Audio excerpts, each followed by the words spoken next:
আমরা আজ উপমহাদেশের একটি খুব বিখ্যাত নদী তিস্তা নদীর গতিপথ এবং এই গতিপথে নির্মিত বিভিন্ন ড্যাম ও ব্যারেজ সম্পর্কে জানব, যেগুলো এই নদীর এবং নদীর অববাহিকা বসবাসরত পুরো পরিবেশকে নষ্ট করছে।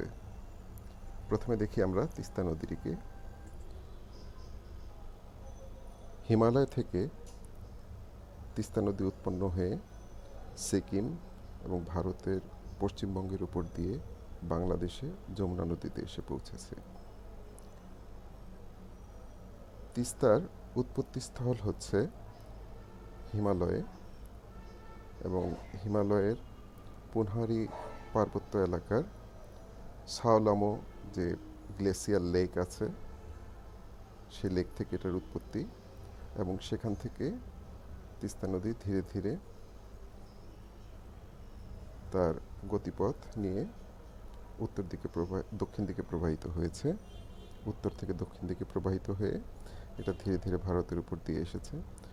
আমরা দেখি ভারত এর গতিপথে প্রথম যে ড্যামটি নির্মাণ করার চেষ্টা করছে সেটা হচ্ছে চংহোগ ড্যাম।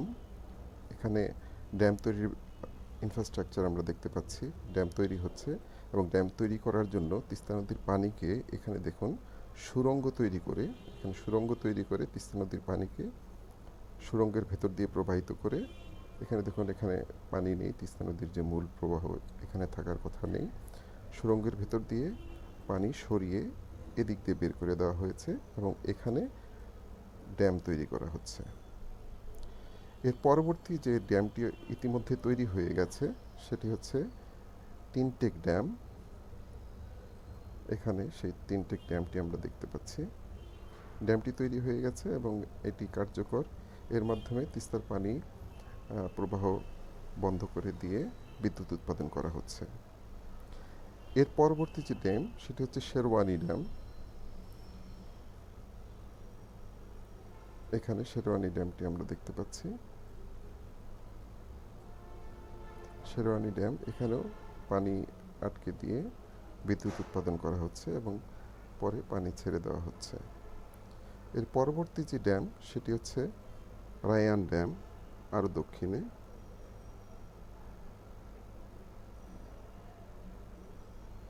আমরা এখানে দেখতে পাচ্ছি রায়াং রেলওয়ে স্টেশনের কাছাকাছি রায়াং ড্যাম। এখানেও এটি তৈরি হয়ে গেছে ড্যামটি এবং পানি এখানে আটকে দিয়ে বিদ্যুৎ তৈরি করা হচ্ছে। এর পরবর্তী যে ড্যামটি কালীঝরা ড্যাম, এই ড্যামটি তৈরি হয়ে গিয়েছে, তবে এই ড্যামটি এখনও কার্যকর করা হয়নি। আমরা দেখতে পাচ্ছি যে ড্যাম তৈরি করার সময় তিস্তার প্রবাহকে পাশ দিয়ে প্রবাহিত করা হয়েছিল। এখন ড্যামটি তৈরি হওয়ার পরে এই মূল ধারা দিয়ে চলে এসেছে। এটি অবশ্য 2011 সালের স্যাটেলাইট ইমেজ, ফলে ইতিমধ্যেই হয়তো এই ড্যামটি কার্যকর হয়ে গেছে, যেটা আমরা জানি না। রিসেন্ট কোনো স্যাটেলাইট ইমেজ পেলে আমরা বুঝতে পারবো যে এটি আসলে কার্যকর কিনা। এরপরে তিস্তা নদীতে ভারত গজলডোবা ব্যারেজ নির্মাণ করেছে। এখানে সেই গজলডোবা ব্যারেজ দেখতে পাচ্ছেন। গজলডোবা ব্যারেজ, এটা দিয়ে পানি আটকে দেওয়া হয়েছে এবং দেখতে পাচ্ছেন যে ব্যারেজের দক্ষিণ দিকে চর পড়ে গেছে, তার মানে পানি প্রবাহ নেই, আর ব্যারেজের উত্তরে পানি প্রবাহ আছে এবং সেই পানি এখানে সংযোগ খাল দেখতে পাচ্ছেন। এটি সংযোগ খালের মাধ্যমে ভারতের যে আন্তঃনদী সংযোগ প্রকল্প, সেই প্রকল্প দিয়ে পানি সরিয়ে নেওয়া হচ্ছে এবং আমরা দেখি এখন এই সংযোগ খাল দিয়ে পানি কোন দিকে নেওয়া হচ্ছে। সংযোগ খাল দিয়ে পানি সরিয়ে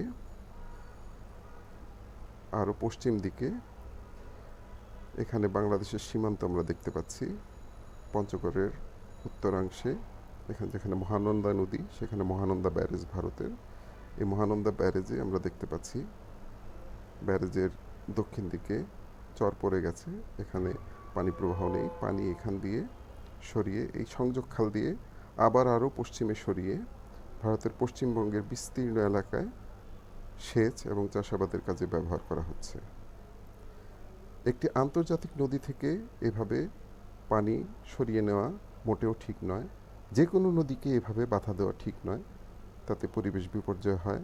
ফলে বাংলাদেশের যেটা হয়েছে যে উত্তরবঙ্গের কৃষি মারাত্মকভাবে ব্যাহত হচ্ছে।